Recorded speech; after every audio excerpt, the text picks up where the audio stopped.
ETF index mutual funds నేర్చుకుని stock మార్కెట్లో రాణించాలనుకుంటున్నారా? వెంటనే ఈ నెంబర్కి కాల్ చేయండి.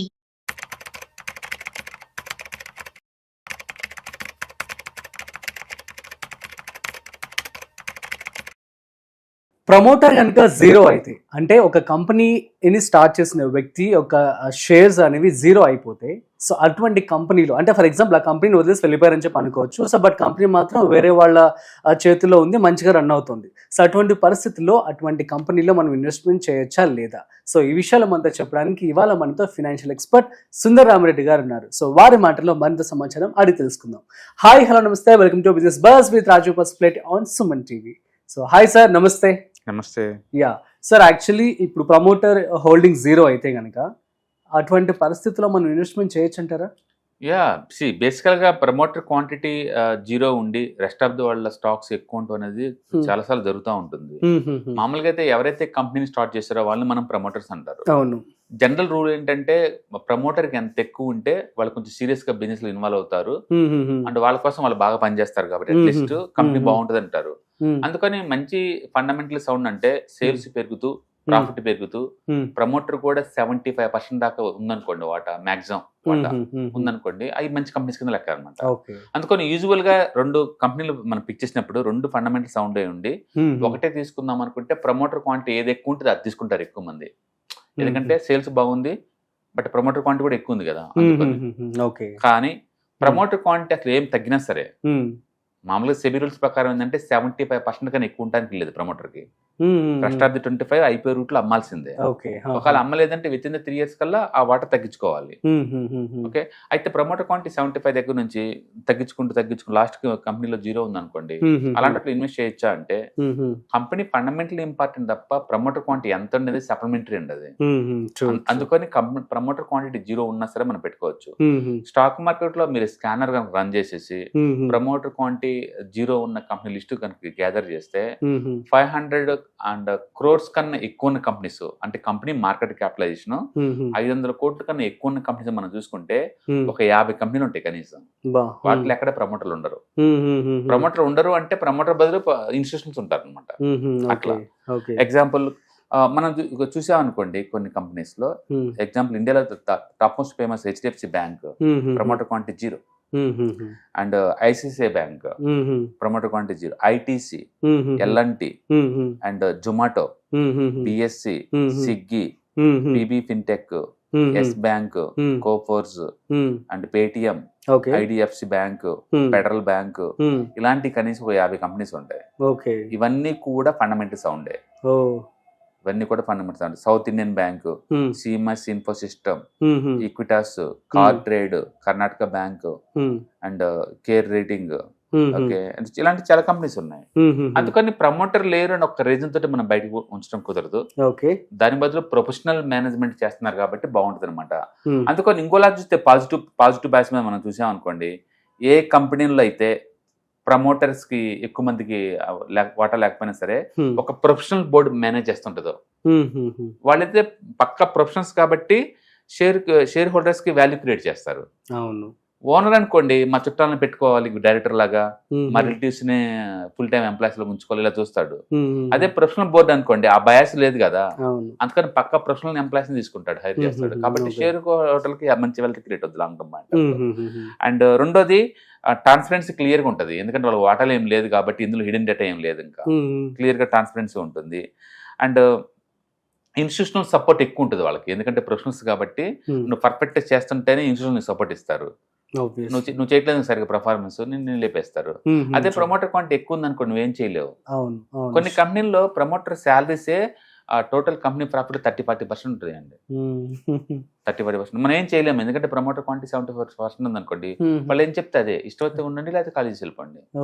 ఎందుకంటే ఓటింగ్ రైట్స్ వాళ్ళకి ఎక్కువ ఉన్నాయి కదా, ఇలాంటివి ఉండవు తక్కువ ఉన్నప్పుడు. అందుకని ప్రమోటర్ క్వాంటిటీ ఎంత తగ్గినా కూడా నీకు అడ్వాంటేజ్లు ఉన్నాయి, మరి అన్ని డిసడ్వాంటేజ్ చెప్పలేము.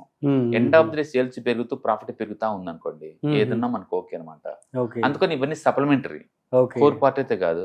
అంటే చాలా మంది ప్రమోటర్ క్వాంటిటీ 75 ఉండాలా, 50% ఉండాలి ఇలా అనుకుంటారు కానీ, but as long as company ప్రాఫిటబిలిటీలో రన్ అవుతున్నది కాలం ప్రమోటర్ క్వాంటిటీ ఎంత అనేది మనకు అనవసరం.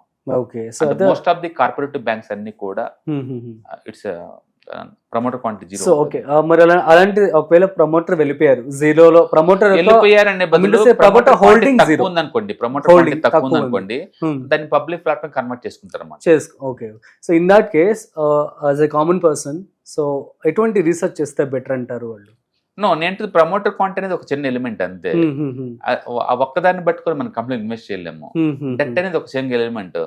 డెట్ ఎక్కువ ఉంటే బ్యాడ్ కాదు, డెట్ తక్కువ ఉన్నంత మాత్రం గుడ్ కాదు.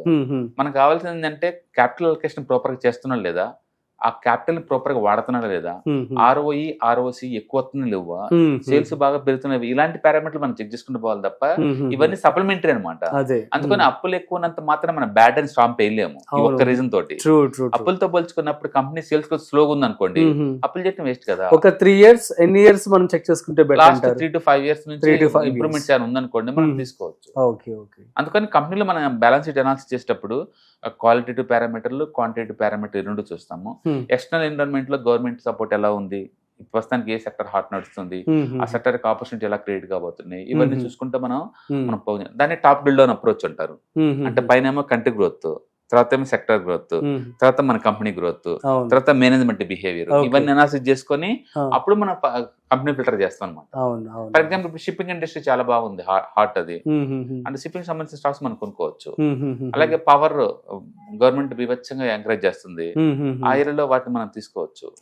అలాగే లాజిస్టిక్ సెక్టర్స్ ఈ మధ్య బాగా మూవ్ అవుతున్నాయి, అవి తీసుకోవచ్చు. డిఫెన్స్ గవర్నమెంట్ బాగా సపోర్ట్ చేస్తుంది, ఇలా తీసుకోవచ్చు. ఇలాంటి సెక్టర్ హాట్నెస్ ఉందా లేదా ఇంపార్టెంట్ తప్ప ప్రమోటర్ క్వాంటిటీ ఎంత అనేది కాదు. అందుకని ప్రమోటర్ క్వాంటిటీ అనేది ఒక చిన్న ఎలిమెంట్ ఓవరాల్ పిక్చర్ లో అనమాట. అందుకని మనం అది ఒక్కదాన్ని చూసి మనం చూస్తాం. సపోజ్ ఇప్పుడు bank Nifty all time high breakout అవుతుంది అనుకోండి, ఎక్కువ వెయిటేజ్ ఉంది హెచ్డిఎఫ్సి బ్యాంక్, ప్రమోటర్ లేరు.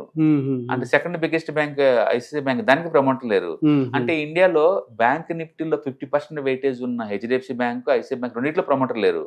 బట్ వాటిని క్వాలిటీ బ్యాంక్స్ కావు అని అనలేవు కదా, ప్రమోటర్ క్వాంటిటీ లేనంత మాత్రాన. అందుకని ప్రమోటర్ అనేది ఉంటే ఓకే, లేకపోయినా పర్లేదు అనమాట. Okay, super sir. So thank you so much. So చాలా మంచి ఇన్ఫర్మేషన్తో మీరు ఇవ్వడం జరిగింది. సో ప్రమోటర్ హోల్డింగ్ జీరో కనుక ఉన్నట్లయితే సో మనం ఏమీ వర్రీ అవ్వాల్సిన అవసరమే లేదు. సో మీరు ఆ కంపెనీ యొక్క గ్రోత్ కావచ్చు, వాట్ పారామీటర్స్ అన్ని చూసుకొని క్వాలిటీ టు క్వాంటిటీ అనాలిసిస్ చేసుకొని మాత్రమే అందులో ఇన్వెస్ట్మెంట్ చేసుకోండి.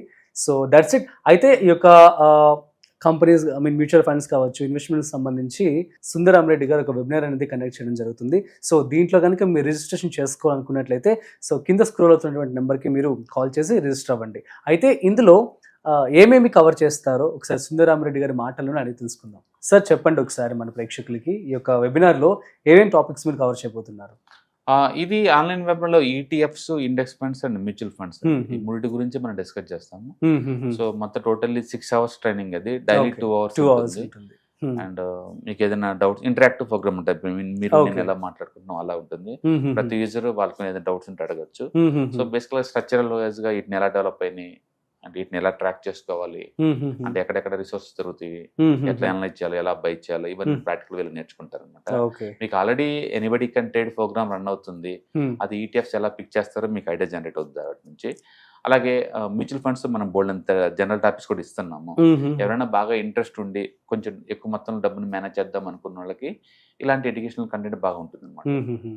Super sir, thank you so much again. మీరు కనుక ఈ యొక్క వెబినార్ కోసం రిజిస్ట్రేషన్ చేసుకోవాలనుకున్నట్టయితే స్క్రోల్ అవుతున్న నెంబర్కి కాల్ చేయండి. That's it. సో మరొక ఇంట్రెస్టింగ్ కాంటెంట్తో మళ్ళీ కలుద్దాం. అంతవరకు చూస్తూనే ఉండండి సుమన్ టీవీ.